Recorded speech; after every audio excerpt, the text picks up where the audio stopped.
Sige po, manalangin po tayong lahat. Dakilang Diyos, ang maraming mahabagin na nasa langit. Maraming salamat po, Ama. Unang-una po sa lahat, sa dakilang biyaya ng kaligtasan pinagkaloob ninyo sa bawat isa po sa amin.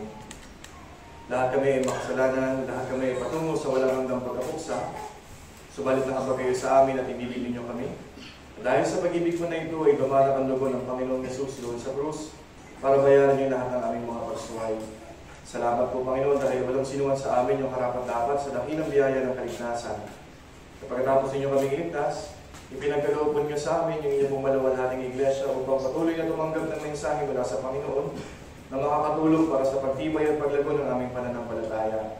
Kaya nag-ipon po kami ngayon sa harapan ninyo, samahan ninyo kami, Panginoon Diyos. Buksan po ninyo na maluwang yung aming mga mata at yung aming puso upang maunawaan po namin yung kalooban ninyo. Sa pamamagitan po ng gabay ng Banal na Espiritu, ituro niyo sa amin kung paano kami dapat umasan upang yung aming buhay ay maging buhay na nagbibigay ng kaluwalhatian sa Panginoon. Sa oras na ito, yung ilan sa mga brothers and sisters ay hindi namin kasama. Nasaan man sila, ano man yung kanilang ginagawa, ano man po yung kanilang pinagdadaanan, kayo po yung Diyos na nakakaalam ng lahat, kaya sana ay alalahanin at tulungan po niyo sila. At sa mga nakakalimot, sana Panginoon ay pag-isipan po nila yung kanilang Christian life, lalo na kami po ay nabubuhay sa katapusan ng panahon. Yung ilan na hahabol, ingatan niyo sila at sana magbago yung kanilang puso hanggang sa makarating po sila dito. Mula sa umpisa hanggang sa matapos, kami po ay aasa at matitiwala sa inyo. Sa umagang ito, nawa ay maunawaan po namin kung paano namin dapat pahalagahan yung aming pagtitipon. Ito yung aming dalangin sa ngalan ng Panginoong Hesus. Amen. Sige po, buksan po natin yung ating Biblia sa Libro ng Mga Gawa, chapter 2. Acts chapter 2, verse 41 hanggang 42. Acts chapter 2, 41 hanggang 42.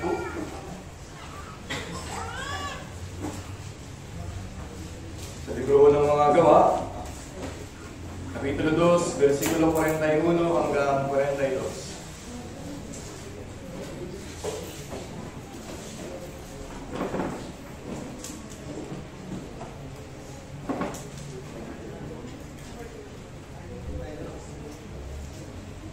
Acts chapter 2, 41 hanggang 42.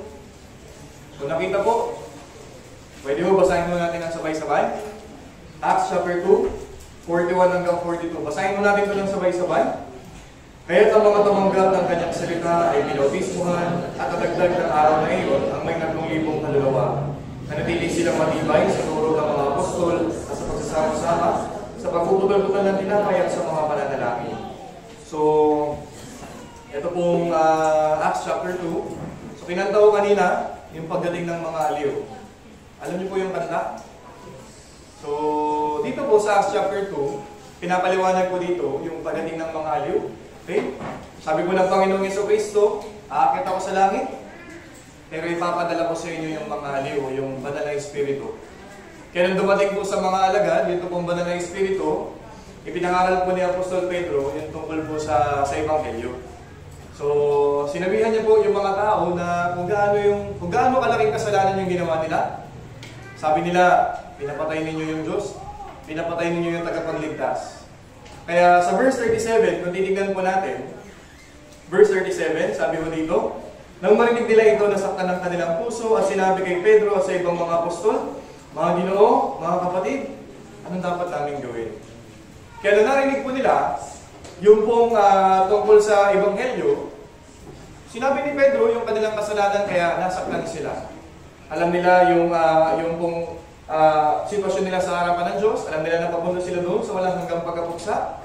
Kaya sabi nila, anong dapat namin gawin? Kaya ipinangaral po ni Pedro sa kanila yung kaligtasan. Sabi po dito sa verse 41, sabi, sa dulo, nadagdag ng araw na iyon ng may 3,000 kaluluwa. Kaya ho, mula dito, sa araw ng Pentecostes, mula sa 3,000 kaluluwa na naligtas, so yung Ebanghelyo po ay lumaganap. Sabi ni Jesus, magiging saksi ko. Diba? Sa Judea, sa Samaria, sa Jerusalem, hanggang sa kaduluduluhang bahagi ng lupa.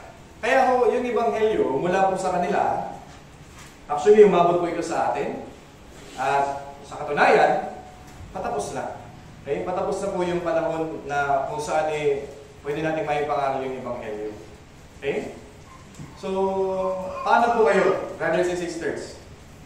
Karamihan ba sa family members natin ay naligtas na?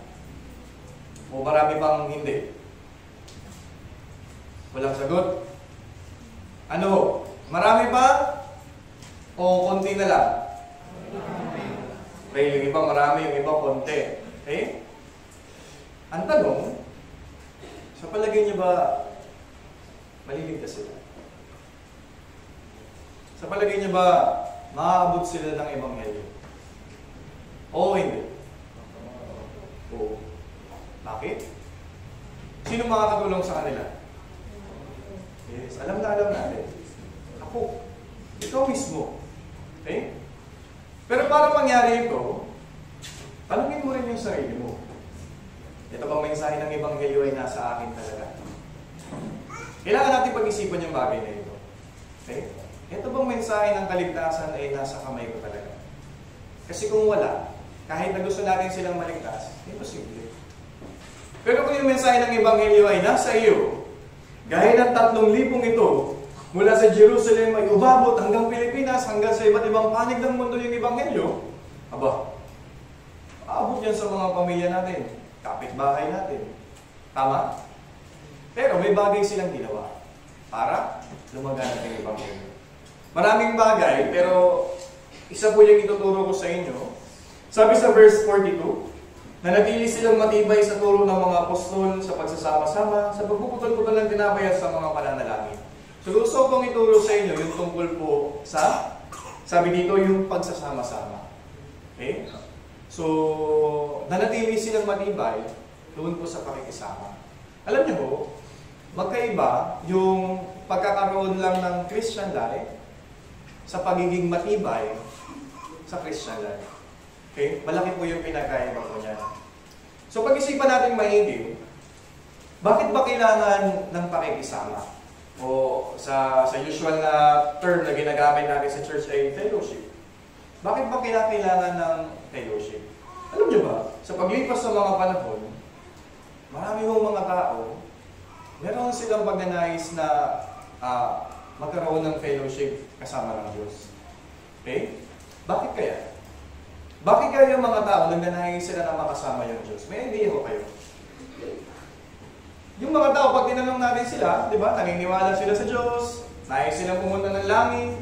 Sa madaling salita, meron silang pagnanais na magkaroon ng pakikisama sa Diyos.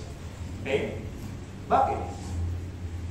Nag-umpisa po ito. Nung nilikha ng Diyos yung tao, di ba, meron siyang fellowship kasama ng Diyos.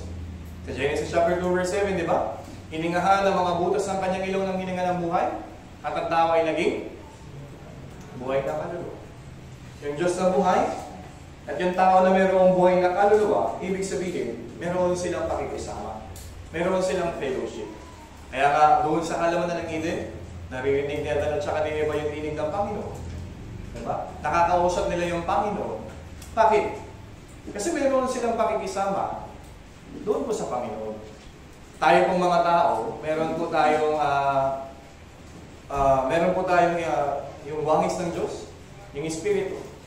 Kaya nga po, meron pakikisama ng una. Ang problema, nung nagkasala si Adan at saka si Eva, sabi ng Diyos, sa araw na kumain ka nito, tiyang mamamatay ka. Kaya nga, right there and there, nung kumain sila ng mansanas, ang ipinagbabawal na bunga, namatay yung kaluluwa nila. Kaya nga lahat ng tao na nagmula kay Adan, hanggang sa pinakahuling-huling taong ipapanganak, yung kanilang kaluluwa ay patay. Pero dahil mayroon tayong espiritu na wangis ng Diyos, nung ipinanganak lahat ng mga tao, hinahanap ng espiritong yun, yung pakikisama sa Diyos. Naintindihan niyo? Kaya yung mga tao, gumawa sila ng maraming paraan para magkaroon ng pakikisama sa Diyos. At yung mga paraan na yun, gaya ng alam natin, ito yung tinatawag na relihiyon. Kaya nga po, iba't ibang paraan ng tao, iba't ibang relihiyon yung meron tayo. Naisip ng iba, sa pamamagitan ng pagsunod sa mga utos, meron silang pakikisama sa Diyos. Pag pumunta sila sa lugar na ito, meron silang pakikisama sa Diyos. Pag nakipagkita sila sa Diyos sa araw na ito, meron silang pakikisama sa Diyos. Pag hindi nila kinain yung mga bagay na ito, meron silang pakikisama sa Diyos. Marami yung mga tao, nagnanais sila na magkaroon ng pakikisama sa Diyos. Okay? Efeso chapter 2 verse 13, tignan mo natin. Efeso chapter 2 verse 13.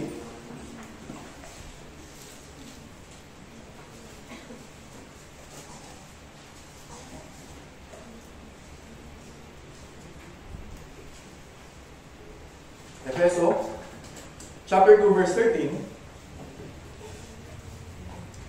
Basahin ko natin ito lang sabay-sabay.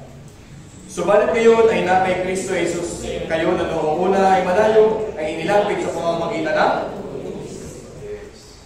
Alam ng Diyos na nasira yung fellowship. Alam ng Diyos na kailangan ng tao na makabalik doon sa fellowship. Bakit ba tayo nilikha ng Diyos? Nilikha tayo ng Diyos para makarating doon sa walang hanggang langit. Pero dahil po sa pagkakasala ni Adan at saka ni Eva, yung pong plano ng Diyos ay nasira. Pero hindi papayag yung Diyos na ganun-ganun lang. Anong ginawa niya?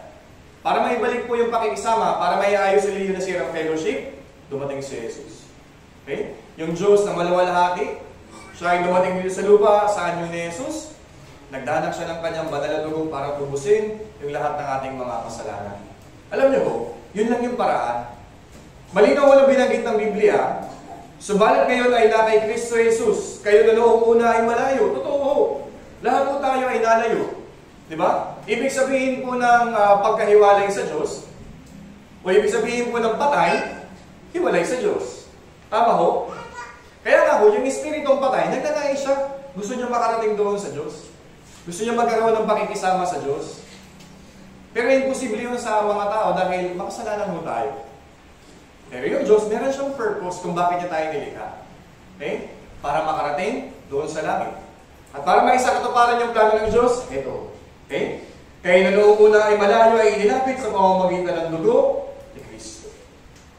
Alam niyo ho, yung mga taong naligtas, sila lang ho yung mayroong pagkakataon para ho magkaroon ng pakikisama sa Diyos. Kaya kung pag-iisipan natin yung bagay na ito, marirealize po natin gaano tayo kaswerte. Gaano tayo kapala. Alam niyo ho, may iba't ibang klase ng fellowship. Okay? Ibig sabihin ho ng fellowship, o pakikisama sa ibang salita, make friends, to make friends. Okay? Pagtitipon ng mga pagtitipon na mayroong isang layunin. Okay? Alam niyo yung bagay po na ito, yung fellowship na ito, alam niyo, pag tinignan lang natin yung mga bagay sa paligid natin, yung Diyos, itinuturo niya sa atin kung ano yung fellowship. Okay? Obserbahan niyo yung mga hayop. Diba? Yung mga pusa, naobserbahan niyo sila? Sama-sama ho sila. Tama? Naobserbahan niyo ba? May mga grupo yung mga pusa. Tama mali? Tama. Anong tawag sa grupo nila? Pangkat. Ay, hindi nyo na-gets? Pangkat. Kat. Anto kayo? Yung mga aso. O, di ba? Isipin nyo to, asosasyon, di ba? Isipin nyo to. Paano kapag yung aso, napunta siya doon sa grupo ng mga pusa? Anong gagawin ng mga pusa? Tatakbo sila. Kumakalat sila. Bakit? Magkaiba yung isip nila. Magkaiba yung isip ng pusa, magkaiba yung isip ng aso. Tama mo ba? Yung mga langgam. Di ba? Yung mga langgam, sama-sama sila. Pero sa oras na mayroong nangyari doon sa lugar ng mga langgam, nakalat sila. Tama ho. Itinuturo ho ng mga gawa ng Diyos kung ano ho yung fellowship sa atin. Okay? Kaya nga ho, pag pinag-isipan ho natin maigi, okay? Ano ba talaga yung ibig sabihin ng fellowship na ito? Bakit ito mahalaga? Bakit mahalaga yung fellowship para sa paglaganap ng Ebanghelyo? Okay? Ito yung bagay na kailangan natin pag-isipan. So, oo, pagkatapos natin maligtas, pwede na tayo makapasok sa langit, pero hindi ibig sabihin po na lilisanin natin yung fellowship. Okay? Pagkatapos ng kaligtasan, pwede na tayo pumunta ng langit, pero bakit binigay ng Diyos itong church? Bakit pinagkaloob ng Diyos yung mga brothers and sisters? Bakit ibinigay sa atin itong magandang church building? Walang iba kundi dahil po sa fellowship. Okay? pag-isipan natin maigi, ano yung fellowship? Kasi kung hindi ito magiging malinaw sa atin, alam niyo, hindi tayo mananatiling matibay sa fellowship. Okay? Ulitin ko ho, yung Biblia, sinabi niya, yung 3,000 na naligtas, nanatili sila matibay. Hindi binanggit na nanatili sila sa pakikisama at sa pagpuputol-putol ng tinapay. Hindi. Hindi lang basta yun. Matibay. Okay? So tingnan natin, para maging matibay tayo sa fellowship, alamin natin, ano ba talaga yung ibig sabihin ng fellowship? Okay? So, una, itong fellowship po na ito ay pakikisama kasama ng Diyos. Okay? Mahalaga malinaw po ito sa atin. So tingnan mo natin, sa Mateo 18, Matthew 18 verse 20. Matthew 18:20.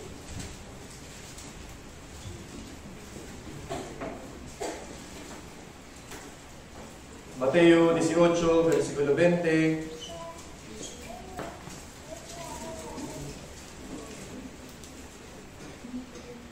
Matthew chapter 18, verse 20. Nakita nyo ho? So, basahin na natin ito ng sabay-sabay. Matthew chapter 18, verse 20. Sapagkat kung saan nagkakatipon ang 2 o 3 sa aking pangalan, ay naroon ako sa gitna nila. Yan. So, ito po, ibig sabihin ng fellowship kasama ng Diyos. Sabi ng Biblia, kung saan nagkakatipon ang 2 o 3 sa aking pangalan, ay naroon ako sa gitna nila. Alam niyo po, gaya ng binanggit ko, maraming mga tao, meron po silang pagnanais para magkaroon po ng pakikisama. Okay? So, yung iba, kahit na sinasabi nila na naniniwala sila sa Diyos, okay? Gumagamit din sila ng Biblia, mas malalaki pa yung church building nila kaysa sa church building natin. Mas marami silang membro kaysa sa atin. Yung iba, may artista pa talaga. Pero hindi natin yung matatawag na banal na fellowship. Oo, fellowship yung ginagawa nila. Bakit? Pakikipag-usap, di ba? Na merong isang layunin. May mga sarili silang layunin. Pero, yung tunay na fellowship, ito ay banal na fellowship. Naintindihan nyo? Kaya nga ho, kahit yung mga simbahan ang naglalakihan, di ba? May mga artista sila na miyembro, pero kahit na ganun, hindi yun matatawag na banal na fellowship. Bakit? Ulitin ko ho, yung tunay na pakikisama ay nag-uumpisa kapag naintindihan ng tao paano napatawad yung kasalanan niya. Kasi, kung hindi ka sigurado tungkol sa kaligtasan mo, hindi ka pwedeng makisama sa Diyos. Naintindihan niyo? Kaya nga ho, tingnan niyo ho, paano tayo nag-umpisa? Hindi tayo inimbita, halika, attend ka sa amin sa Sunday. Hindi tayo iniimbitahan dito para dumalo ng linggo. Saan tayo nag-umpisa lahat? Attend ka, may Bible seminar kami. Bakit doon tayo nag-uumpisa? Kahit na umattend ka dito ng 5 taon, ng 10 taon, pero kung hindi ka ligtas, actually, hindi mo maiintindihan yung mga bagay na nangyayari dito. Okay? Sa panlabas, oo, meron kang pakikisama, pero paano sa loob? Wala. Naiintindihan niyo? Nag-uumpisa ang tunay na fellowship pagkatapos mong maintindihan ano ba talaga yung kaligtasan. Kaya nga ho, sabi ng Biblia, kung saan nagkakatipon ang 2 at 3 sa aking pangalan, naroon ako sa gitna nila. Yung mga tunay na Kristiyano, kapag nagtitipon sila sa pangalan ng Panginoon, nandun yung Diyos sa gitna nila. Kaya nga ho, itong fellowship na ito ay banal na fellowship. Okay? Ito ay pakikisama kasama ng Diyos. Kahit tayo lang yun nandito, okay? Tayo lang yung palagi nakikita, pero yung katotohanan ng fellowship, ito ay pakikisama kasama ng Diyos. Ito ay banal na fellowship. Tingnan nyo ho, sa unang 1, chapter 1, verse 3, para maintindihan nyo ho. Unang 1, chapter 1, verse 3. Unang 1, chapter 1, verse 3.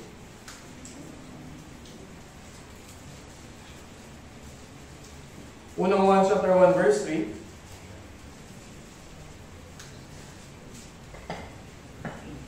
Basahin ko po, para po sa inyo. Unang 1, chapter 1, verse 3, babasahin ko po. Ipinahayag namin sa inyo, yung aming nakita at narinig, upang kayo rin naman ay magkaroon ng pakikisama sa amin, at tunay na ang ating pakikisama ay sa Ama at sa Kanyang anak na si Yesu Cristo. Anong sabi? Yung pakikisama na ito ay sa Ama at sa anak na si Yesu Cristo. Kaya nga ho, banal na fellowship yung tawag. Kahit na tayo-tayo lang, okay, pare-parehong mukha, okay, sila rin naman yung nakaraan. Yung mga kabataan, sila rin naman yung kasama natin kagabi. Noong nakaraang linggo, noong nakaraang buwan, noong nakaraang taon. Oo, kahit tayo-tayo lang ito. Pero yung tunay na kahulugan ng fellowship, ito ay pakikisama, kasama ng Diyos at kasama ni Jesus. Kaya nga ho, banal yung fellowship po na ito. Okay? Kahit ako yung nakatayo dito, pero actually, nandito, nasa gitna po natin yung Diyos. Balikan mo yung Mateo 18, sabi ko saan nagkakatipon ang dalawa o tatlo sa aking pangalan. Bakit tayo nandito? Anong rason bakit tayo nandito? Simple lang. Para mag-aral ng Biblia. Meron tayong isang dahilan kung bakit tayo pumupunta rito. Meron ba napunta rito kasi ayaw magugas ng pinggan sa bahay? Meron ba napunta dito kasi boring lang sa bahay? Sunday naman para meron akong ma-mind day. Punta akong church. Wala. Pumupunta tayo dito sa daan, naiisip natin, ano kayang matututunan ko ngayon? Ano ba? Tungkol saan kaya yung sermon? Tama mali? Tama ho. Ulitin ko, banal yung fellowship na ito. Pero sa iba, bakit sila napunta? Sa lugar na pinagtitipunan nila? Naisip nila, pwede akong magkaroon ng maraming kakilala. Kapag medyo okay na, stable na, gusto mo magkape tayo. Open-minded ka ba? Business pala. Tayo hindi.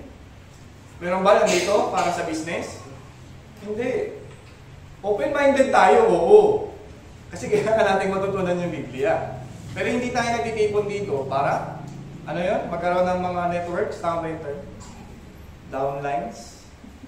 Tama ba? Naririnig ko lang mo yan. Doon po sa mga sa mga kapitbahay namin. Pero bakit tayo nandito? Para sa pangalan ng Diyos. Para sa pangalan ng Diyos. Kaya nga hindi tayo nabuboring. Hindi tayo nagsasawa. Sa tuwing pupunta tayo dito sa fellowship, so, natututunan natin yung tungkol sa salita ng Diyos. Tama ho? Pero dalhin nyo rito yung hindi ligtas, hindi yan makakataste. 2 oras, okay? Sermon pa lang yun. Tapos may fellowship pa na almost 1 oras. Tapos pagkatapos nun, habang kumakain, may fellowship at hindi sila makakatagal. Naiintindihan nyo? Hindi sila makakatagal. Kaya, para mapahalagahan natin, para manatili tayo matibay sa fellowship, alamin dapat natin na itong pinupuntahan natin ay banal na fellowship. Kung maiintindihan ito ng gusto, okay, absent ka ba sa fellowship? Hindi. Isipin nyo, yung fellowship, appointment yan sa Diyos. Okay? Yung mga kabataan, every Saturday, may appointment tayo sa Diyos. Tama? O, pumunta ba kayo kahapon sa appointment sa Diyos? Opo. Okay? Every Sunday, appointment yan sa Diyos. Every Wednesday, appointment sa Diyos. Cell group fellowship at mga group fellowship. Kung alam mo na yung fellowship na pinupuntahan mo ay banal na fellowship, mananatili kang matibay doon sa fellowship. Ulitin ko ho, brothers and sisters, pribilehiyo ito. Maraming taong nagnais, akala nila may pakikisama sila. Pero hindi. Yung mga tunay na Kristiyano, sila lang yung may pribilehiyo, may kakayahan para makiisa sa banal na fellowship. Naintindihan niyo ho? Even sa sermon. Kaya nga ho, kung sa sermon, naantok tayo, nakikita ng Diyos. Matutulog tayo sa sermon. Pag sa fellowship, hindi tayo nakikinig, nakikita ng Diyos. Hindi tayo nakikinig. Okay? Naintindihan niyo ho? Pero, kung saan nagkakatipon ang 2 o 3, okay, o higit pa, ano mahalaga? Sa aking pangalan. Mahalaga rin mo yun. Na yung ginagawa natin, dapat ang pinag-uusapan ayon sa pangalan ng Diyos. Kasi kahit po napabalan tayo ng dugo ng Panginoong Jesucristo, pero kung pumupunta tayo, nagkikita-kita tayo sa bawat isa, tapos iba yung mga bagay na ginagawa natin, anong tawag doon? Hindi yun fellowship. Alam niyo anong tawag doon? Banding. Nagbabanding lang tayo. Kailangan pag-isipan din natin yung bagay na ito. Ano bang ginagawa natin kapag magkakasama tayo? Pinag-uusapan ba natin yung Christian life? Pinag-uusapan ba natin yung Biblia? O, bro, punta ka sa bahay. Tapos, iba pala yung gagawin. Sis, punta ka sa bahay. No tayong movie. No tayong pelikula. Banding ang tawag doon. Kapag nasobrahan naman tayo sa banding, ikasisira naman niya ng fellowship. Minsan, kapag nasobrahan sa banding, nawawala yung kabanalan ng fellowship. Okay? Bakit? Minsan, sa sobrang close natin, parang sa halip na ang turing natin sa bawat isa magkakapatid, minsan natuturing natin yung bawat isa, barkada na lang. Kaya minsan, iba ang pangalan niya ay brother ganito, sa ibang pangalan natin siya tinatawag. Uy, payat, tara na. Bakit? Nawawala yung kabanalan ng fellowship. Tama ko? Pangit, tara na. Kalisan tayo. Tama ko, mali. And then, pag nasanay, na-offend. Pag na-offend, ano mangyari? Magtatampo. Pag nagtampo, yan, pasok na yun si Satanas.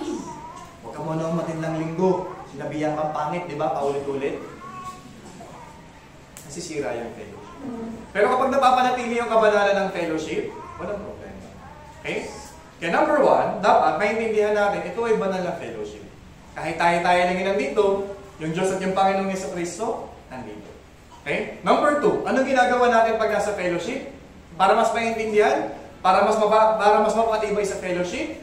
Number two, patuloy natin pinag-aaralan yung Biblia sa fellowship. So, tignan mo natin sa Biblia. Unang 1, chapter 2, verse 27. Unang 1, chapter 2, verse 27. 1 John, chapter 2, 27.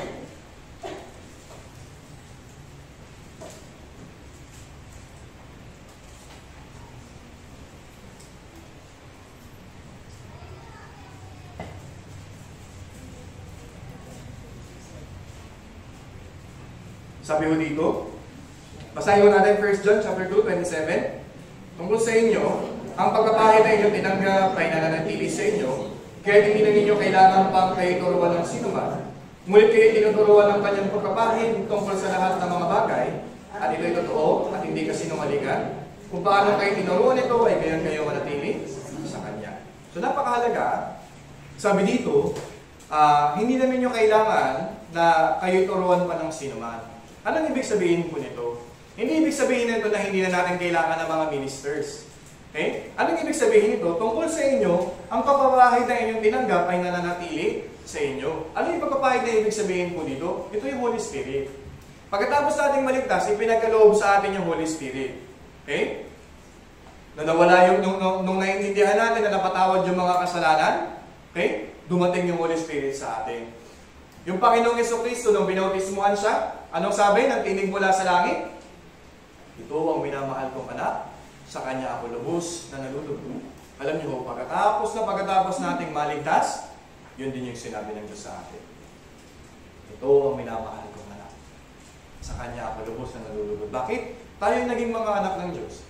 Mula sa pagiging anak ng Diablo, tayo ay naging mga anak ng Diyos. Okay? Kaya pagkatapos na maligtas, binigay yung fellowship. Kaya sabi, hindi na niyo kailangan kayo pa ituruan ng sinuman.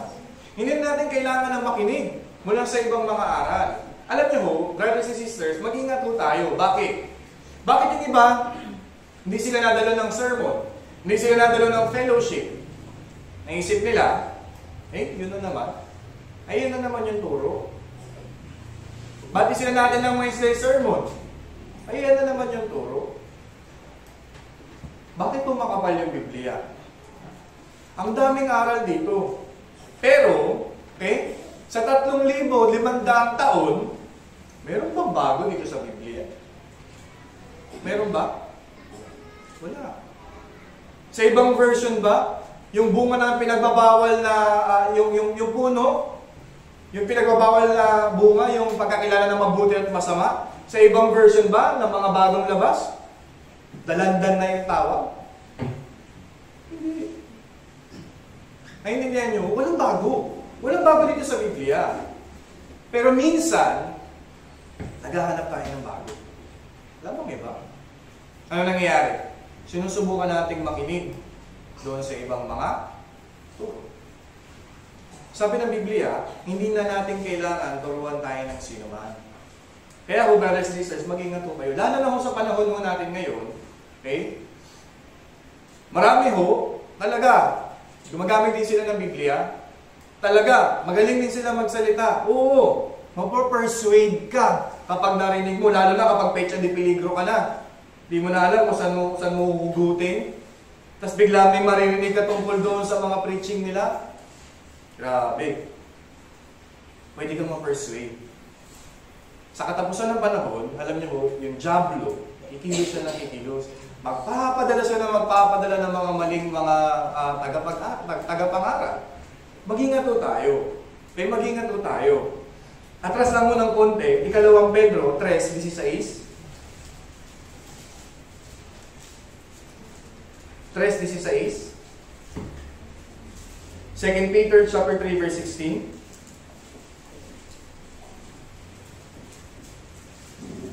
2 Peter chapter 3 verse 16.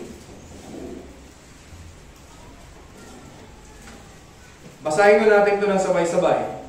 Kaya hindi naman, sa lahat ng kanyang mga sulat na sinasabi sa mga iyon, ang mga bagay na ito. Doon ay may mga bagay na mahirap unawain na binabaluktot ng mga hindi nakakaalam at ang mga walang tiyaga. Gaya rin naman ang kanilang ginagawa sa ibang mga kasulatan, sa ikapapahamak din nila. Sino sila? Sila ho yung mga mulang tagapakaral. Okay? Si Satanas, gumagamit siya ng Biblia. Nung dinukso niya si Jesus, ginamit niya yung Biblia. Matalino si Satan. Kaya nga ho, anong ginagawa ng mga tao sa panahon natin ngayon? Gumagamit din sila ng Biblia. Ipapangaral nila ito, pero sa ibang paraan. Bakit maraming napunta sa mga prosperity gospel, sa mga prosperity church? Kasi gusto nila yung pera. Gusto nila yung pera. So maraming mga bagay na sasabihin dito sa Biblia, pero ang kahulugan, patungkol sa pera. Pero actually, hindi tungkol sa pera. Mag-ingat tayo dito, brothers and sisters. Huwag tayong makinig sa ibang mga pangaral. Although magaling sila, pero anong mangyayari sa atin? Malalasot po yung isip natin. Walang bago. Ulitin ko, walang bago. Yung mga nanay, siguro dito, 4 yung anak ninyo. Okay? Siguro yung iba, mas marami. Pero nung ipinanganak yung bata, habang pinapadede, anong pinapadede ninyo? Gatas. May nagbago ba? Halimbawa, pang-8 anak niya na. Pang-8 na kita. Try ko kaya yung iba, RC Cola. O palaklakin mo ng RC Cola yung bagong silang na anak. Ano mangyari? Kaya mo noon. Walang bago sa Biblia. Walang bago sa Biblia. Every time na pupunta kayo dito, paulit-ulit. Tungkol sa fellowship, tungkol sa panalangin. Okay? Tungkol sa evangelism, tungkol sa pananampalataya. Sino ang Diyos? Sino si Jesus? Anong ibig sabihin ng ganito? Anong ibig sabihin ng ganyan? Okay? Yung talinhaga ng imbitasyon sa hapunan. Pag Wednesday sermon.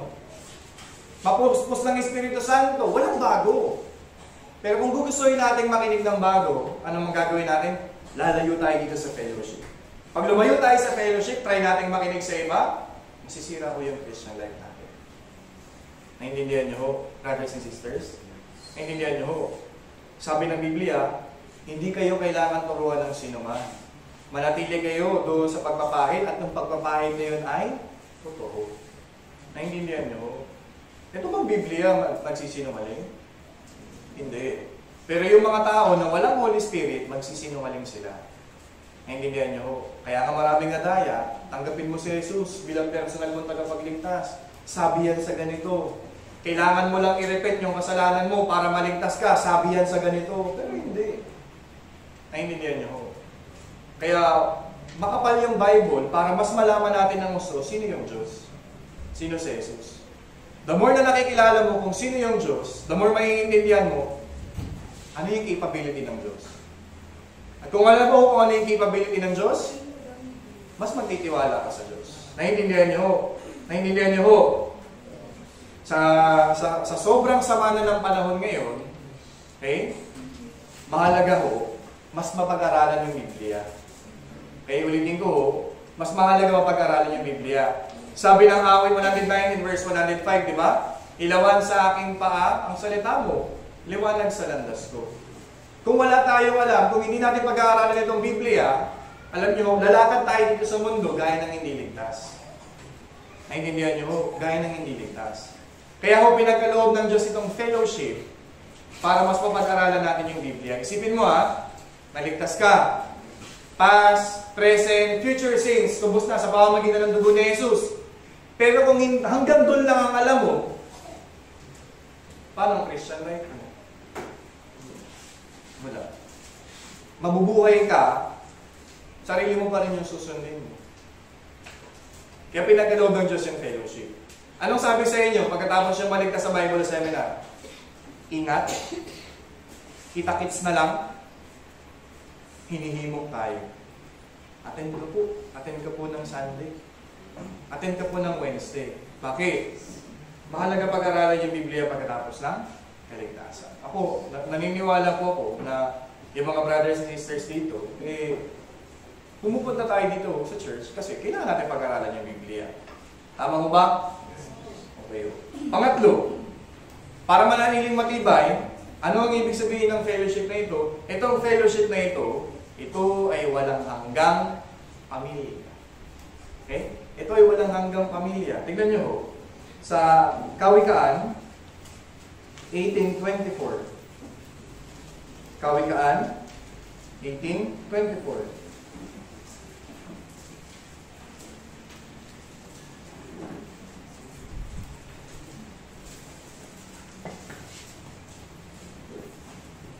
Kawikaan 18:24.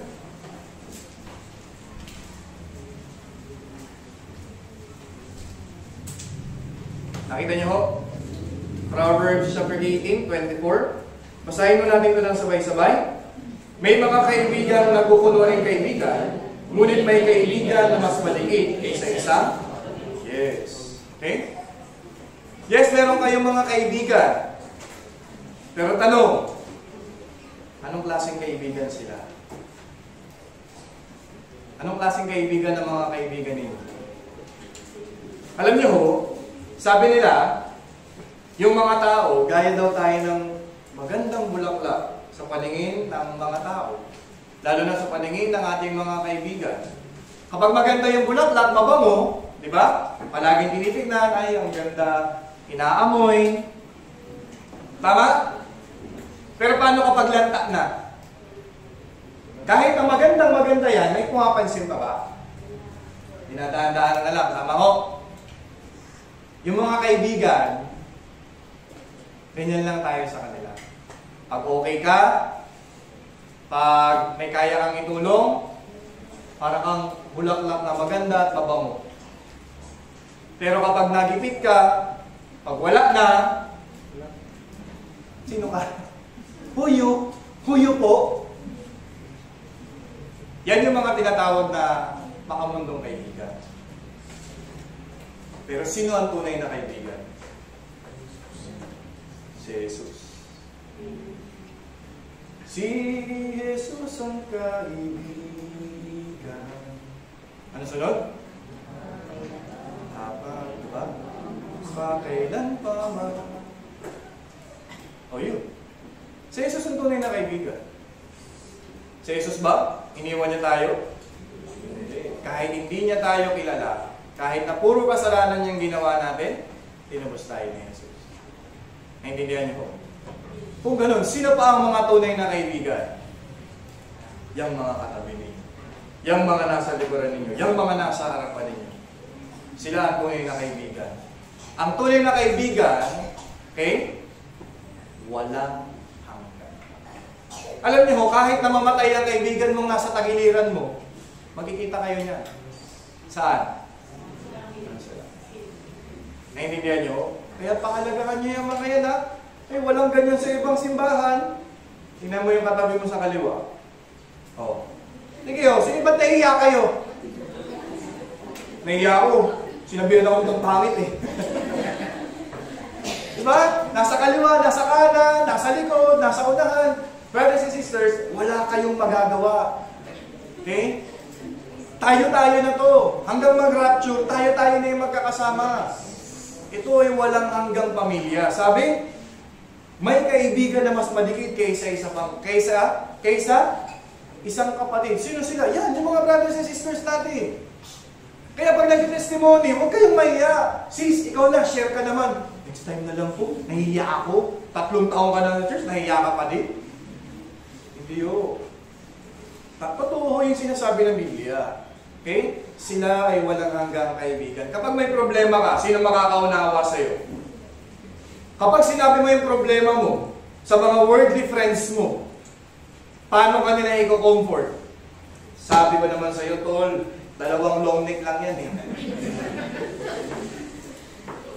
Sabi ko kasi sa'yo, di ba? Kung sinagot mo yun, edi dapat ngayon masaya ka sa buhay mo. Tama? Meron silang espiritu ng Hinebra. Pero ikaw, anong espiritu meron ka? Espiritu ni Jesus. Magano kayo magkakaintindihan? Sablay. Pero paano kapag yung brothers and sisters yung sinabihan mo ng problema? Naiintindihan nila. Maaaring wala man silang sagot, pero actually, kahit hindi sila sumasagot, gumagaan yung pakiramdam mo. Tama? Tama mali? Yes. Tingnan nyo, 27, verse 10. Kawikaan, 27, verse 10.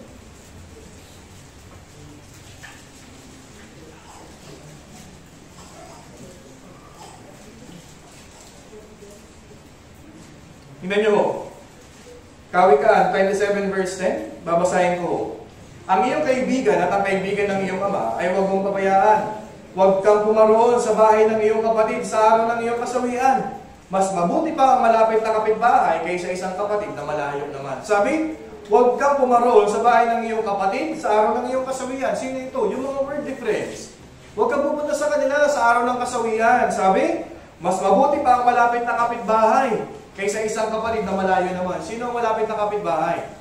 Brothers and sisters. Yan, isang tawag mo lang, pupunta yan. Sino ang pinakamalapit na kapitbahay? Si Pastor John. Pastor John, may problema ako. O sige sis, puntahan kita. O sige bro, puntahan kita.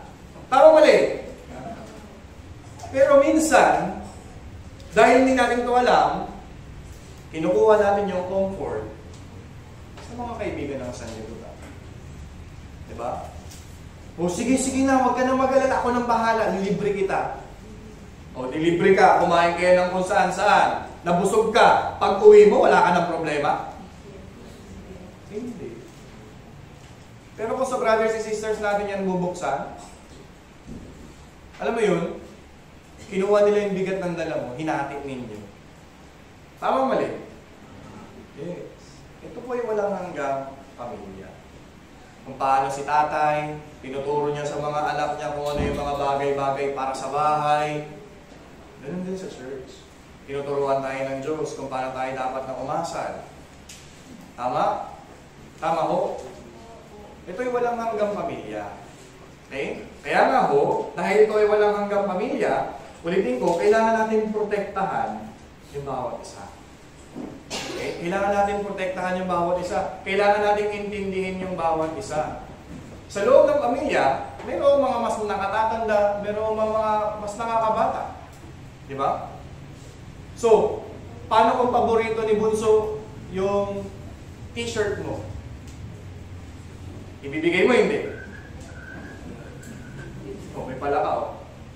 Paano kapag paborito ni Bunso yung t-shirt mo? Ibibigay mo, hindi? Hindi. Kung sino yung nakakatanda, nagpaparaya. Tama? Naiintindihan. Sige, sa'yo na lang yan, sa'yo na lang yan. Isang subo na lang, oh. Yung dulo ng korneto, may tsokolate. Te, akin na lang, te. Bibigay, hindi? Ano talaga? Sinungaling. Ibibigay. Bakit? Naiintindihan kasi yung nakamabata. Diba? ba? Nag-tantrums, wala ka namang kasalanan, biglang nagngangangal-ngal, nagsumbong kay nanay, ikaw daw may kasalanan. Inaako na lang yung pagkakamali, tama? Ganun din sa loob ng church. May mga brothers and sisters, matagal na sila naligtas. May mga brothers and sisters na dito lang naligtas. Kaya minsan, pag na-attend ng church, di ba, parang kala mo, matutulog lang. Pero naiintindihan natin. Tama? Minsan naman, sa pamilya, si kuya, si ate may topak. Minsan yung nakakabatang kapatid, naiintindihan na lang din nila. Ay, siguro ganyan yan si ate, may ulo, meron siguro yan. Minsan ganun din sa church. Kung sino pa yung mas matagal, sila pa minsan may problema. Ano dapat natin gawin? Kung tao ko, tagal-tagal mo na rito, tapos ganyan ugali mo. Hindi. Hindi. Tingnan nyo, sabi ni Pablo, Colosas 3:13. 3:13.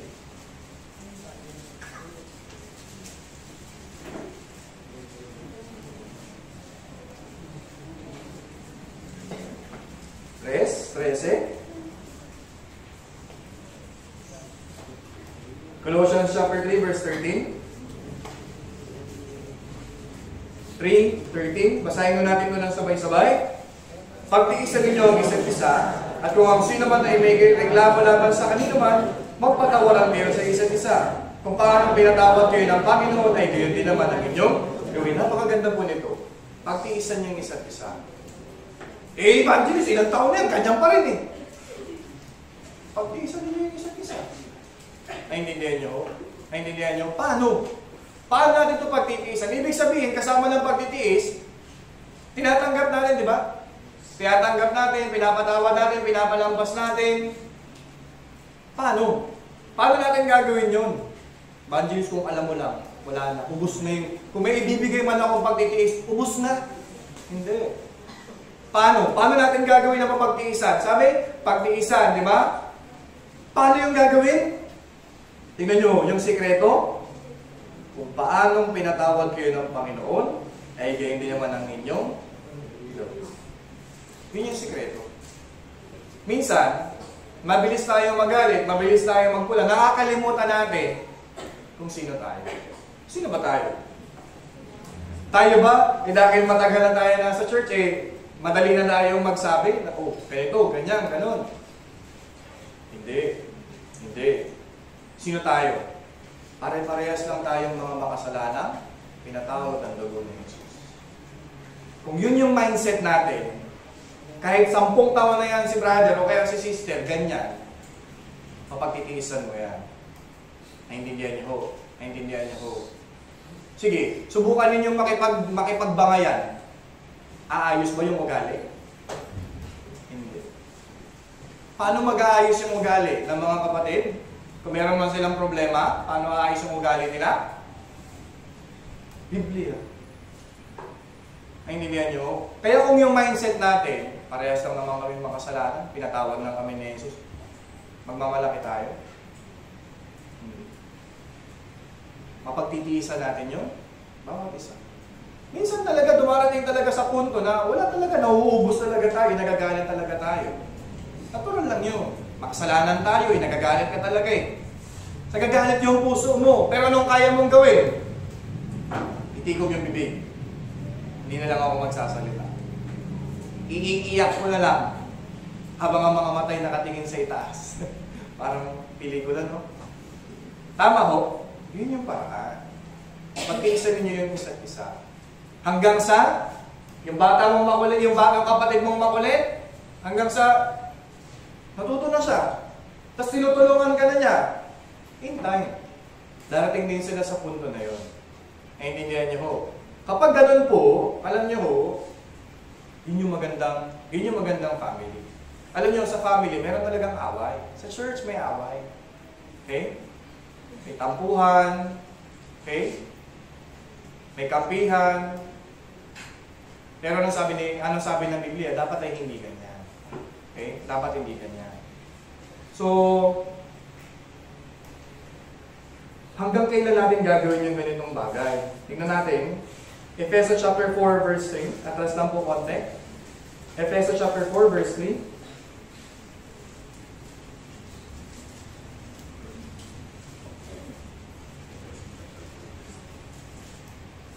4 verse 3. Tingnan nyo yung sabi ng Biblia.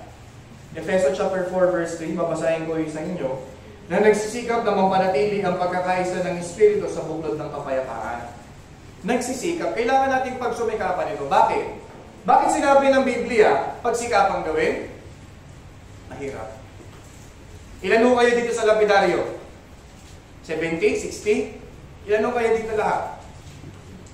Mga ganon. O, tingnan nyo, 80 plus pa pala kayo. Tingnan nyo sample lang ko kayo kung bakit sinabi ng pagsikapan yung pagkakaisa. Simple lang ho Saan maganda magsaing? Sa rice cooker o doon sa kalan? Sa rice cooker o sa kalan? Yung iba, bakit? Rice cooker kasi mabilis? Rice cooker na, mabilis Sino nagsabing rice cooker? O kanina, dami nyo Sa kalan, mas okay magsaing sa kalan. Sa uling. O, tingnan ninyo. Bakit ko po ito tinanong?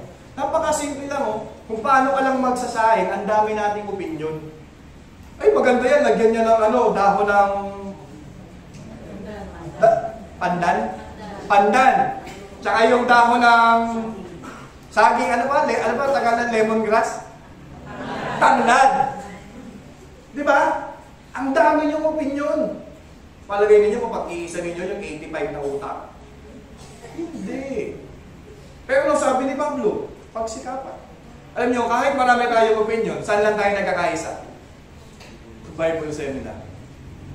Di ba? Anong isip? Dapat maligtas siya. Minsan kahit ayaw mong sumunod, nagulat ka, sumunod ka. Nagkakaisa yung utak. Tama? Mahirap kung pag-isahin yung utak. Pero kailangan natin yung gawin. Bakit? Family to. Pamilya po ito. Hanggang kailan natin ito gagawin? Verse 13. Verse 13 sabi, hanggang makarating tayong lahat sa pagkakaisa ng pananampalataya at sa ganap na pagkakilala sa anak ng Diyos, hanggang maging tao may sapat na gulang, hanggang sa sukat ng ganap ng kapuspusan ni Kristo. Kailan ito mangyayari? Sa dulo. Pagharap natin kay Kristo. Ibig sabihin, kailangan natin pagtiisan yung bawat isa hanggang sa dulo. Naintindihan nyo? Ulitin ko magkakaroon talaga tayo ng arguments. Bakit? Mayroon tayong kanya-kanyang opinion. Okay? Minsan, kaya nagkakaroon ng problema kasi may misunderstanding. Anong gagawin ng isa? Gagawa siya ng grupo. Alam mo, sis, ganito yan, ganun yan. Ay, oo, nung nakaraan, ganyan nga yan. O, kampi na sila ngayon. Ano nangyari doon sa isa? Alam mo, Brad, dati ganito, ganyan na. Ay, ganun nga yun, no? Kampi na sila ngayon. Kampi na. Ano nangyari? Magulo. Minsan, nagkakaroon ng problema kasi may misunderstanding. Paano maiaayos yung misunderstanding? Fellowship. Naintindihan niyo ako? Fellowship. Minsan, na-misheard mo lang. Ang pananampalatayang walang mga gawa ay patay. Na-misheard mo. Ay, kung hindi daw gumagawa, dapat mamatay na lang. Grabe naman yung ba't ganyan siya magsalita? Porkit ba hindi ako tumutulong sa church? Magmamatay ako? Sipin niyo yun, no? Ang ganda-ganda ng talata sa Santiago, ang pananampalatayang walang mga gawa ay patay. Na-misheard niya kung wala daw ginagawa, mamatay na lang. Kung nag-fellowship sila, okay sis. Sorry. Kung hindi sila nag-fellowship, ay talaga, magulo. Naintindihan niyo? Kaya, wag po tayo maniwala sa mga sabi-sabi. Okay? Sa church, makasalanan mga tao, kaya merong chismis. Pero paano? Paano kapag yung mga brother and sister nag-chismis sila? Alam niyo pinaka-safe? Yun nyo, Romans. Chapter 4, verse 3. Romans chapter 4, verse 3.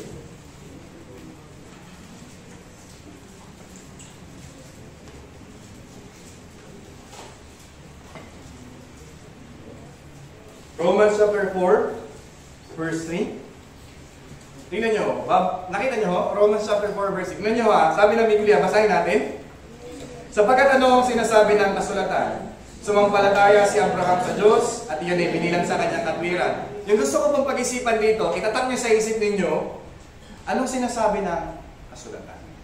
Minsan sa church, dahil nga si sister, si brother, gusto magkaroon ng kakampi, meron siyang mga opinion na sasabihin. Okay? Ulitin ko, huwag kayong magti-take sides. Hindi tayo magti-take sides. Kampi ako dito, kampi ako kay ganyan, hindi.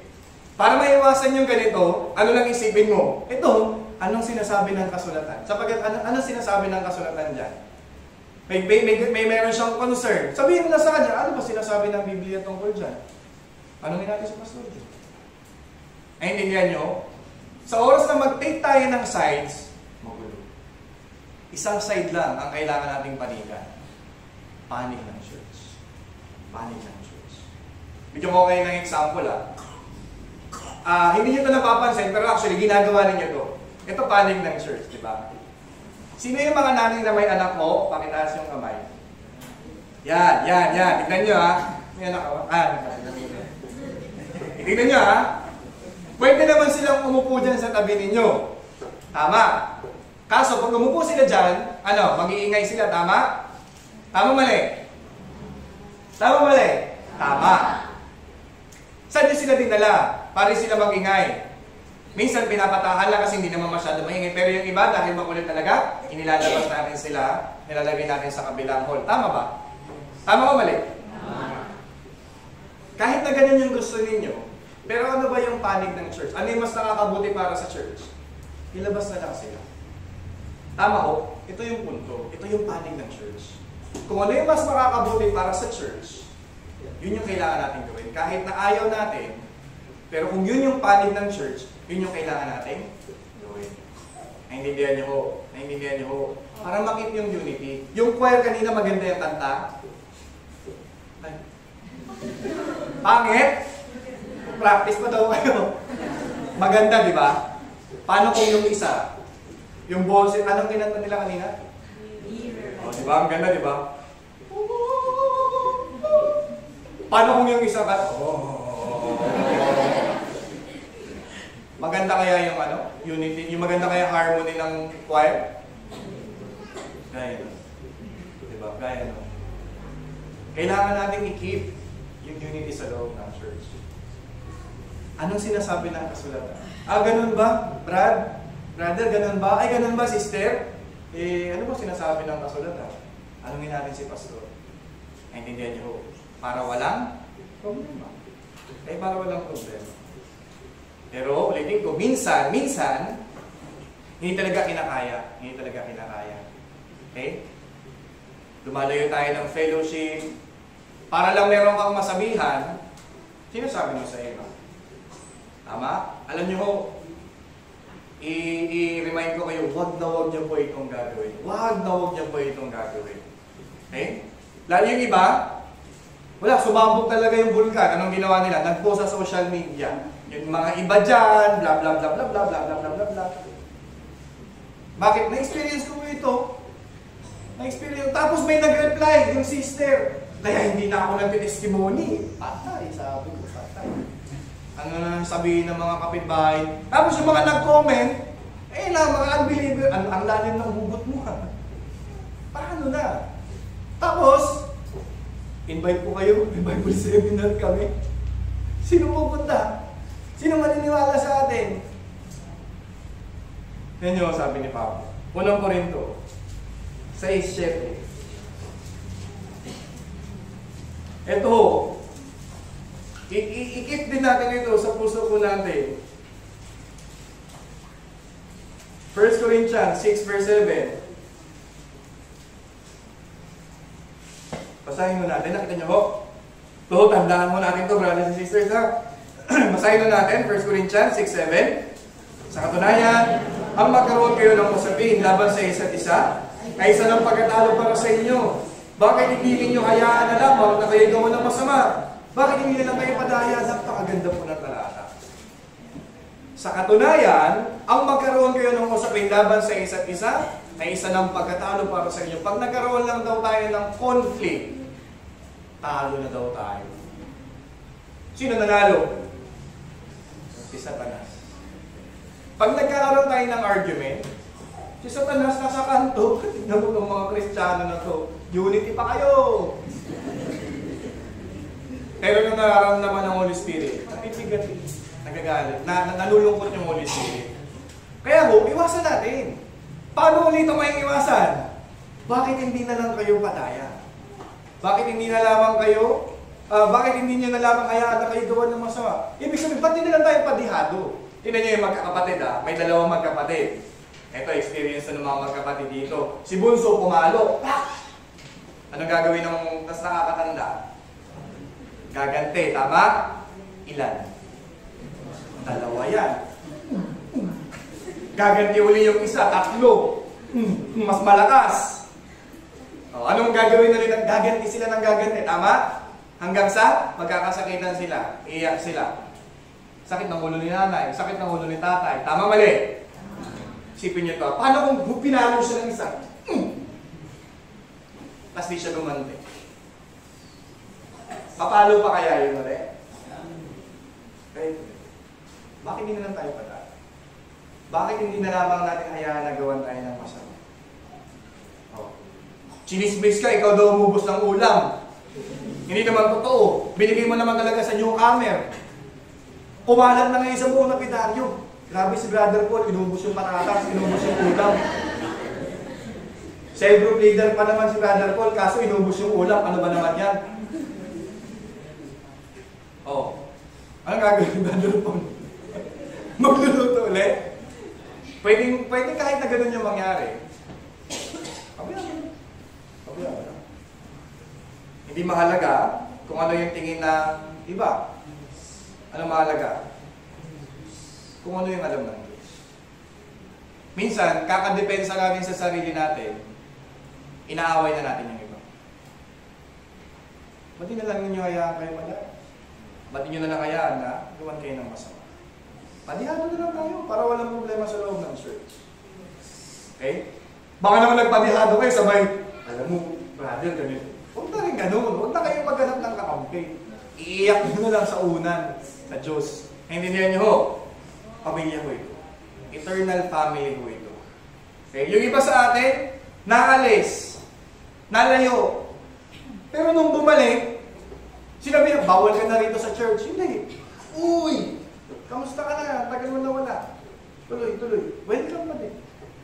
Tama o mali? Yes. Ito yung fellowship. Isipin mo, kung aalis ka dito sa fellowship na to, maraming mawawala sa'yo.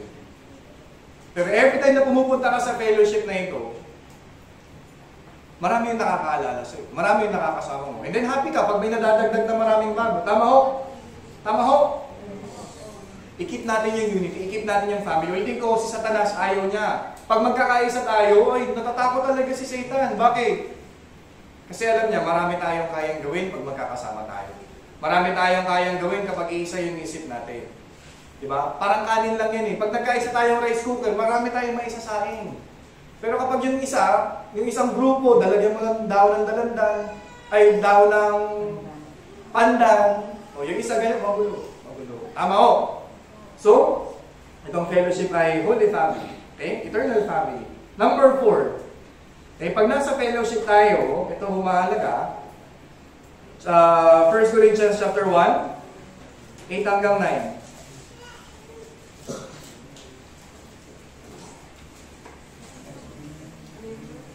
First Corinthians chapter 1, verse 8 hanggang 9.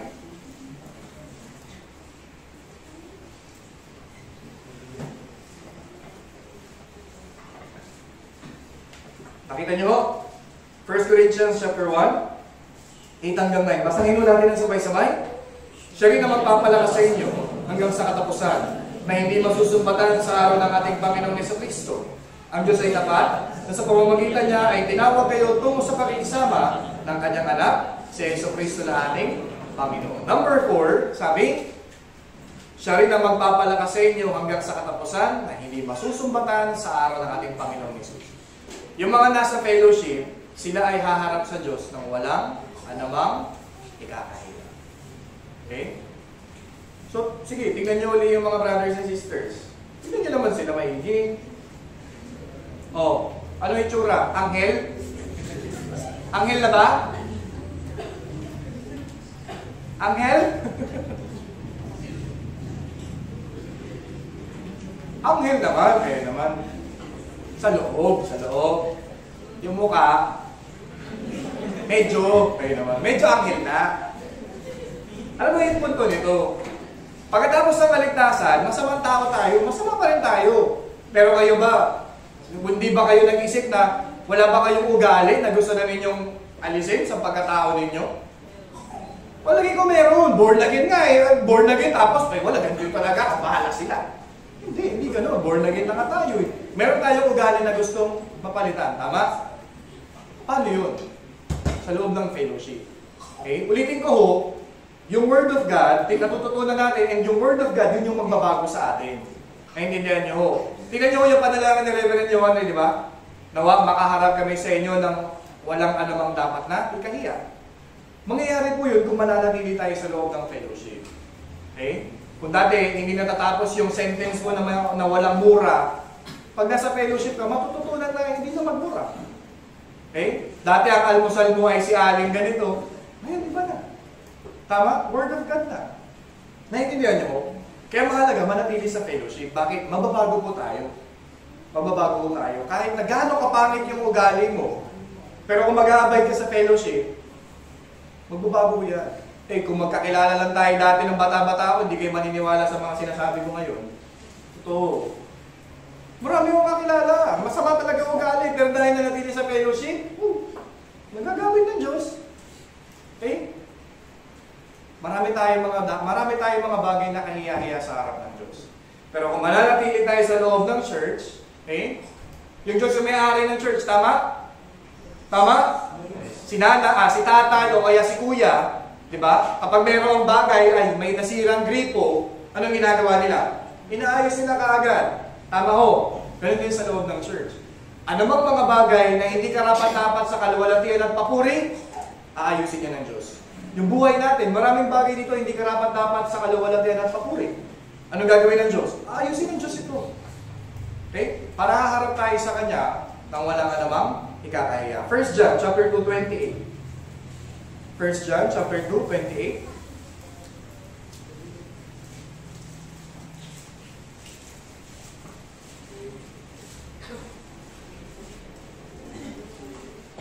First John chapter 2:28.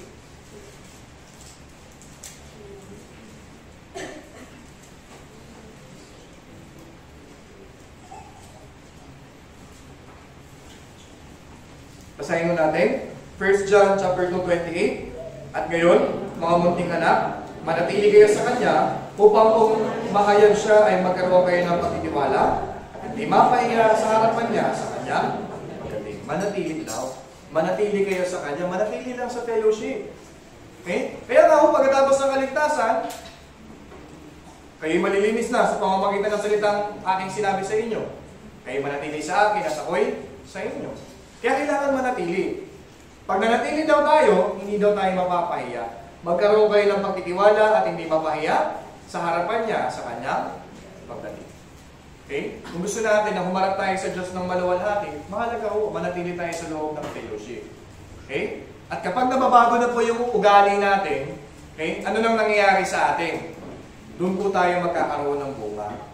Okay? Gaya ng sanga na hindi magbubunga buhat sa kanyang sarili, malibang makakabit sa puno, kaya hindi naman kayo, malibang kayo manatili sa akin. Kapag nananatili na tayo sa fellowship, ito, magbubunga ho tayo. May dalawang klase ng bunga. Bunga sa loob, bunga sa labas. Ano yung bunga sa loob? Marami ho yun, nasa Galatia ho yun. Okay? Pagtitiis, di ba? Pagtsatsaga. Maraming mga bagay yun. Yun yung mga bagay na matututunan natin. Yun yung mga bagay na wala sa atin. Pero kung mananatili tayo sa fellowship, madadagdag yan sa buhay natin. Mababago. Okay? At kapag nabago, ano mangyayari? Bunga ngayon sa labas. Evangelism na. Ay, dati ganito siya. Ngayon, ganito na. Dati ganon. Ngayon, ganyan. Bakit? Pwede ka na ngayon mag-evangelize. Paano ka nabago? Hindi. Naintindihan niyo ho. Naintindihan niyo ho.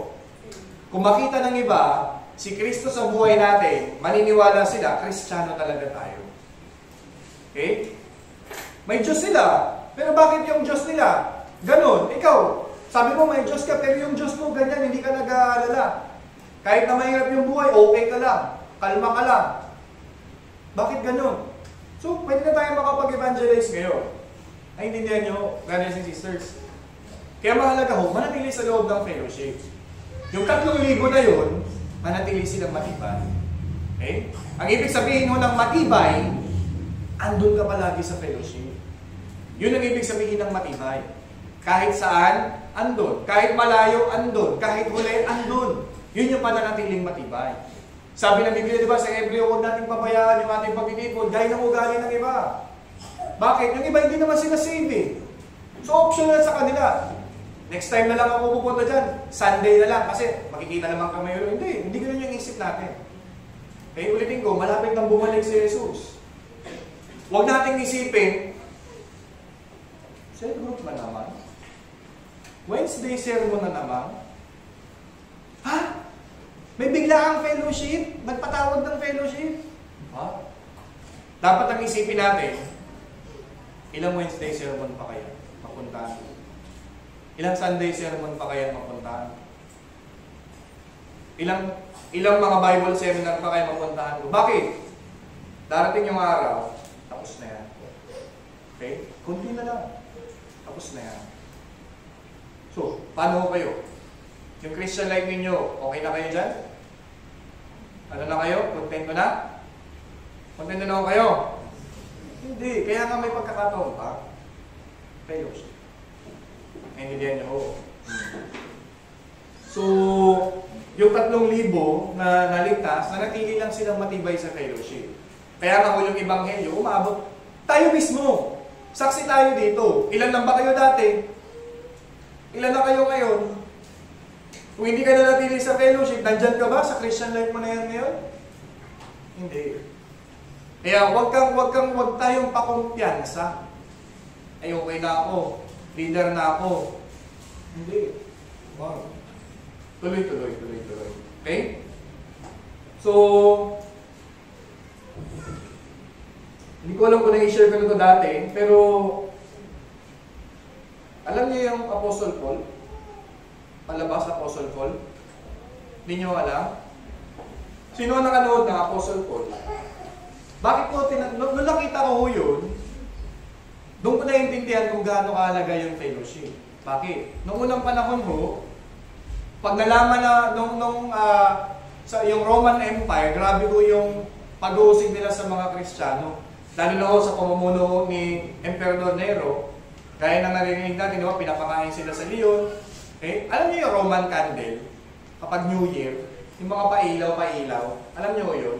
Roman candle, yung binibili. Alam niyo? Kung bakit ganun yung Roman candle?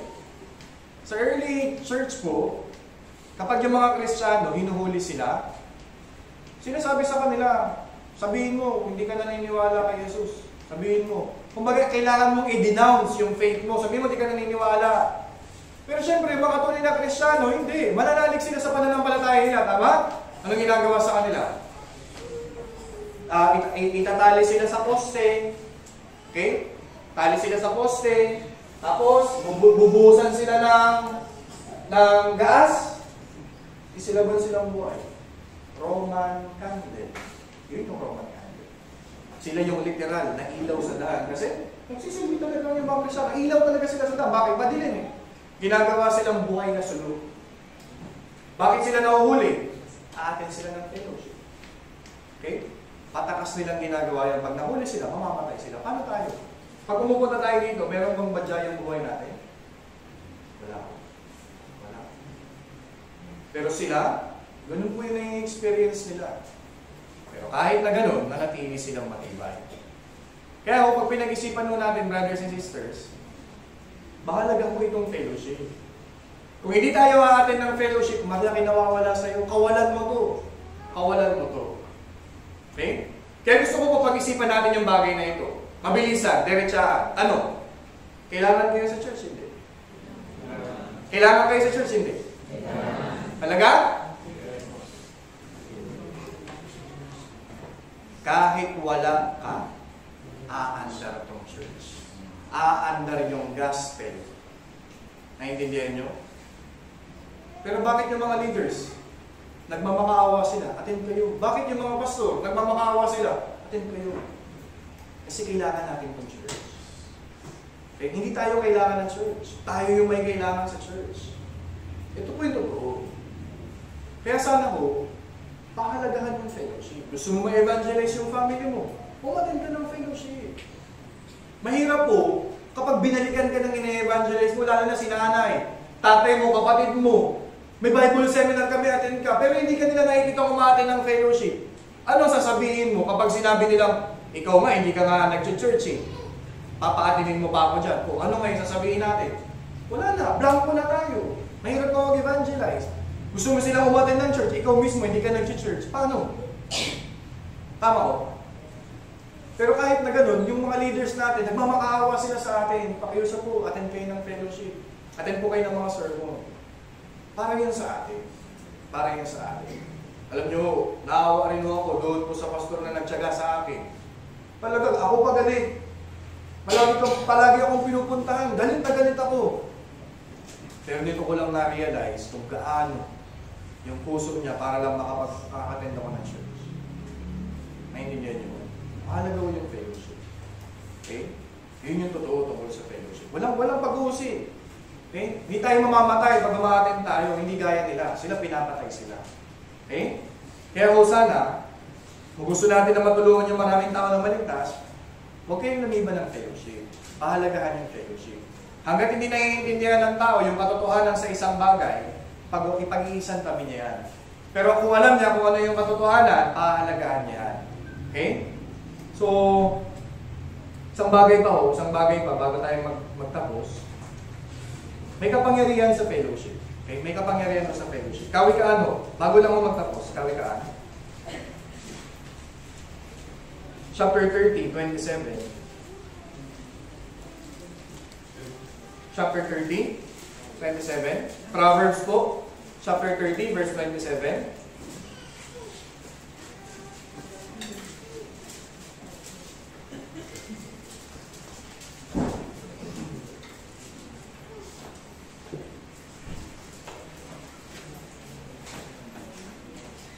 Chapter 30, 27.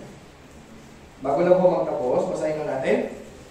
Walang hari ang mga balang, kaya may lumalabas silang lahat na nakahanay. Alam nyo yung balang? Balang, alam nyo? Putik balang, alam nyo? Balang, locust. Locust, alam nyo? Noong mga nakaraang taon, di ba? Sabi sa balita, meron daw infestation, locust infestation. Tama? Sabi, walang hari ang mga balang, kaya may lumalabas silang lahat na nakahanay. Ang mahalagang salita, lahat. Okay? Kapag yung mga balang, kapag dumaan sila doon sa isang sakahan, ubos yun. Ubos yun. Walang natitira kaya nga maraming nagutom ng panahon na yun. Ganun din sa atin. Okay? Tayo, kung magkakasama tayo, sabi lumalabas silang lahat. Pag lumalabas po tayong lahat, sama-sama, hindi tayo nananalanta Pag lumabas tayo magkakasama, may kapangyarihan. Isipin ninyo, kapag nag-evangelize po tayo, street evangelism, ano mas makapangyarihan? Sarili mong evangelism o street evangelism? Street evangelism. May kapangyarihan mo sa fellowship. Naiintindihan niyo mo. Minsan, hindi siya naranasan niyo mo ito. May na-evangelize ka, pero hindi kayo nag-uusap ng kasama mo mag-evangelize, pero nagsasagutan kayo. Parehas kayo ng idea ang binabato. Na-experience niya. Yung kapag nauubusan na siya ng para naman ma-persuade siya, bigla ka sasagot. Parehas kayo ng punto, tapos in the end, sige, pupunta po ako. Tama. May kapangyarihan sa fellowship. Si Satan, alam niya to. Okay? Alam ni Satan yung bagay na ito. Si Satan alam niya rin. Kunti na lang yung panahon, tapos dadalhin na siya sa impyerno. Alam niya yan. Kaya nga sisikapin ni Satan na sirain yung fellowship. Pero ulitin ko, wag. Okay? I-keep yung fellowship. Kaya nga kung nasaan yung mga kapatiran, dapat nandun ka rin. Kung nasaan yung fellowship, dapat nandun ka rin. Sundalo tayo ni Kristo, naniniwala kayo? Sundalo tayo ni Kristo. Kung nasaan yung mga sundalo na nagpa-practice, na nagtitraining, dapat lahat nandun sila. Tama. Tama. Ganun din sa atin. Pag nasa fellowship, ito yun. Training. Hasad ng espada. Okay? Aral kung paano tumaga. Kung saan babaril. Ganito sa fellowship. Para kapag humayo po tayo, yung isang lugar, masasakot natin. Naintindihan niyo? Naintindihan niyo? Yung sundalo, hindi niya kayang sakupin yung isang teritoryo. Okay? Army, hukbuk. Hukbuk po yung kayang sumako. Ganun din po sa atin. Okay? Kaya, ulitin ko, huwag natin pabayaan yung fellowship. Last verse, Philippos, chapter 1, verse 5 hanggang 6. Philippos chapter 1, 5 hanggang 6.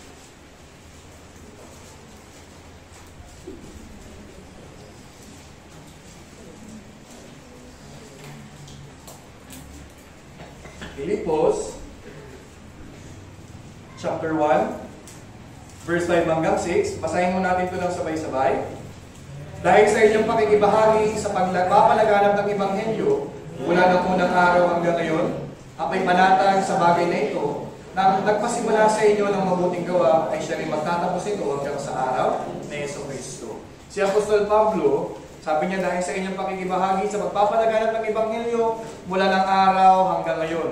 Yung mga brothers and sisters sa Filipos, nung naligtas sila, nagabay sila sa fellowship, and then, nakibahagi po sila para po sa evangelism. Umaasa si Pablo sa verse 6, ako'y panatag sa bagay na ito, na ang nagpasimula sa inyo ng mabuting gawa, ay siya rin magtatapos nito hanggang sa araw ni Jesucristo. Umaasa si Pablo na yung mga tao na naligtas, nagpatuloy sa fellowship, magpatuloy sila hanggang sa uli. Hanggang sa uli. Okay? Lahat po kami ng mga ministers, ito po yung inaasahan namin. Na yung mga nakakatapos sa Bible Seminar, na magpatuloy hanggang uli. Walang ibang way. Walang ibang way para makapag-evangelize tayo. Itong fellowship, ito yung tutulong sa atin. Naintindihan niyo, ulitin ko, sana huwag nating pabayaan yung fellowship. Gabi na ho kasi yung Wednesday, umattend ka. Baka po pagdating ko, amin na lang umattend ka. Yun yung pananatiling matibay. Pwede naman po yan sa bahay, sa YouTube. Walang Christian life sa bahay. Walang fellowship doon. And dito, saan ba inutos ng Diyos? Yung Wednesday sermon. May internet ako sa bahay. Pwede ako mag-YouTube live. Meron kayong laptop. Meron kayong projector. Pwede ako mag-sermon sa bahay. I-live na lang natin. Pero saan ba inutos ng Diyos na pumunta ako? Naintindihan niyo ko. Manatili tayong matibay sa fellowship para po sa gawain ng Ebanghelyo. Okay? So, ganito lang po. Mananahin po tayong lahat. Dakilang Diyos, salamat po sa pagkakataon po na ito na pinagkaloob niyo sa amin para po kapag-aralan yung salita ng Diyos, maintindihan namin ng lubos ano po ba yung fellowship. Salamat po dahil pinagkalooban ninyo kami ng pagkakataon na makibahagi sa banal na fellowship upang patuloy na pag-aralan ng Biblia kasama ho ng walang hanggang pamilya na pinagkaloob ninyo sa amin upang kami ay mabago at magkaroon po ng bunga para po may palaganap yung Ebanghelyo. Tulungan niyo kami, Panginoon, na manatili po sa fellowship na ito hanggang sa katapusan. At pahalagahan po namin yung fellowship na ito dahil kaunti na lang yung pagkakataon na pwede kaming makibahagi po dito. So may mga brothers, may mga family members kami, kaibigan, kapitbahay na hindi paligtas. Kaya pakiusap po, Panginoon, bigyan po ninyo sila ng tsansa para po makapakinig at makaunawa rin po ng kaligtasan. Sa mga bagay na gagawin po namin sa araw na ito, naway makapagbigay po kami ng kaluwalhatian sa inyo. Ito yung aming dalangin naman sa ngalan ng Panginoong Jesucristo. Amen. Salamat po.